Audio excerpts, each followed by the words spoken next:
Bilkis Bano case, supreme court ने हुकूमत के फैसले को पलट दिया। मुजरिमों को फिर जाना पड़ेगा जेल। बिल्किस बानो को सुप्रीम कोर्ट से इंसाफ मिल गया है। साल 2002 में गोधरा वाकये के बाद गुजरात में फसादात के दौरान बिल्किस बानो की अजमत रेजी और उनके खानदान के 7 अफराद के कत्ल के मामले में कसूरवारों की सजा मुआफी करते हुए उन्हें जेल से रिहा करने के फैसले को चैलेंज करने वाली दरख्वास्त पर आज अदालत ने फैसला सुना दिया। सुप्रीम कोर्ट ने उसकी सजा मुआफी को कल-ए-दिम करार दिया है। अदालत के ताज़ा फैसले के बाद अब मुल्जिमीन को जेल वापस जाना पड़ेगा। क़ब्ल वक्त रिहाई पाने वालों में जसविंद नाई, गोविंद नाई, शेलिन भट्ट, राधे श्याम शाह, बपन चंद्र जोशी, केसर भाई वहवाहियाना, प्रदीप मोरदाहिया, बका भाई वहवाहियाना, राजू भाई सोनी, मुतेश भट्ट और रमेश चंदना शामिल है। 15 साल जेल में गुजारने के बाद उन्हें 15 अगस्त 2022 को रिहा कर दिया गया था। वाज़ेह रहे कि सुप्रीम कोर्ट के इस फैसले से बिल्किस बानो को राहत मिली। वहीं गुजरात हुकूमत के रिहाई के फैसले पर सियासत तेज हो गई है।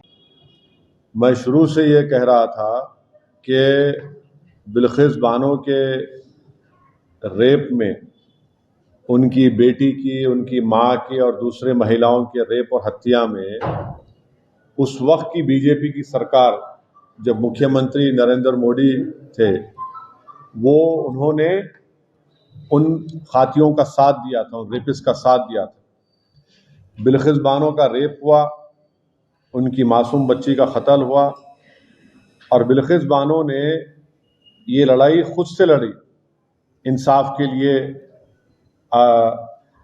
अपने इंसाफ के लिए। तो जो उस वक्त जब बीजेपी नरेंद्र मोदी मुख्यमंत्री थे, उस जो माहौल था गुजरात में, बड़ा ही ख़राब माहौल था। तो इसीलिए इस ट्रायल को महाराष्ट्र में शिफ्ट किया गया। और ये बात आपको याद रखना चाहिए कि बीजेपी ने ही इन रेपिस्ट को छुड़ाया जिन्होंने बिल्किस बानो से जुल्म किया। बीजेपी के लोगों ने उनके गलों में गुलाब का हार डाला और इससे बीजेपी की महिलाओं के लिए जो लड़ाई है, जो इंसाफ की बात करती है, वो बीजेपी एक्सपोज हो जाती है। दूसरा पॉइंट उसमें यह है कि आज कोर्ट ने क्या कहा, सुप्रीम कोर्ट ने कहा the state of Gujarat acted in complicit with the convicts, यानी स्टेट ऑफ गुजरात खुद इन रेपिस्ट के साथ कॉम्प्लिसिट थी। बुनियादी बात ये बेसिकली ये है कि गुजरात में बीजेपी की सरकार रेपिस्ट की मदद करने का काम कर रही थी और ये बात आप भी जानते हैं कि उसमें बीजेपी के दो एमएलएज ने ये एंडोर्स किया कि इन रेपिस्ट को छोड़ दिया जाए और एक बीजेपी के एमएलए ने उनको संस्कारी भी कहा था। आज सुप्रीम कोर्ट ने ये साफ कर दिया कि गवर्नमेंट ऑफ गुजरात, जो बीजेपी की सरकार है वहाँ पर, उन्होंने बिल्किस बानो के रेपिस्ट को छोड़ने में मदद की, फ्री किया, और जबकि उनके पास ये इख्तियार नहीं था।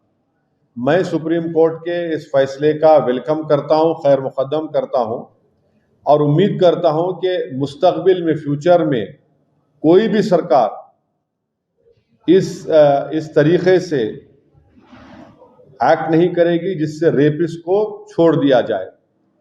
रेपिस्ट जो होते हैं महिलाओं के, उनको ये मालूम होना चाहिए कि उनके पास कोई इम्यूनिटी नहीं है और अगर कोई रेपिस्ट ये समझ लेगा कि मेरे पास एक रूलिंग पार्टी का आइडियोलॉजी का मैं मानने वाला हूं तो मुझे सरकार छोड़ देगी, वो उनको ये समझ जाना चाहिए कि पॉलिटिकल आइडियोलॉजी से आपको नहीं छूट मिलेगी। और आखिरी बात ये है कि इस तमाम चीज़ों में हम यूनियन होम मिनिस्ट्री के रोल को भूल जा रहे हैं। यूनियन होम मिनिस्ट्री के आज जो वजीर हैं जनाब अमित शाह, उन्होंने अप्रूवल दिया था इनका रिमिशन और प्रीमेच्योर रिलीज के लिए, और एक जुलाई 11, 2022 का लेटर है यूनियन होम मिनिस्ट्री का। हम पूछना चाह रहे कि क्यों अमित शाह की होम मिनिस्ट्री ने इस तरह लेटर दिया। तो इससे बात साफ जाहिर होती है कि नरेंद्र मोदी जो नारी शक्ति की बात करते हैं, ये सिर्फ जुमलेबाजी है। और इन्होंने यहाँ पर बिल्किस बानो के रेपिस्ट को छोड़ने का जो काम किया, इससे एक्सपोज होते हैं। अब बताइए बुलडोजर कहाँ चला गया, ठोक देंगी पॉलिसी कहाँ चले गई।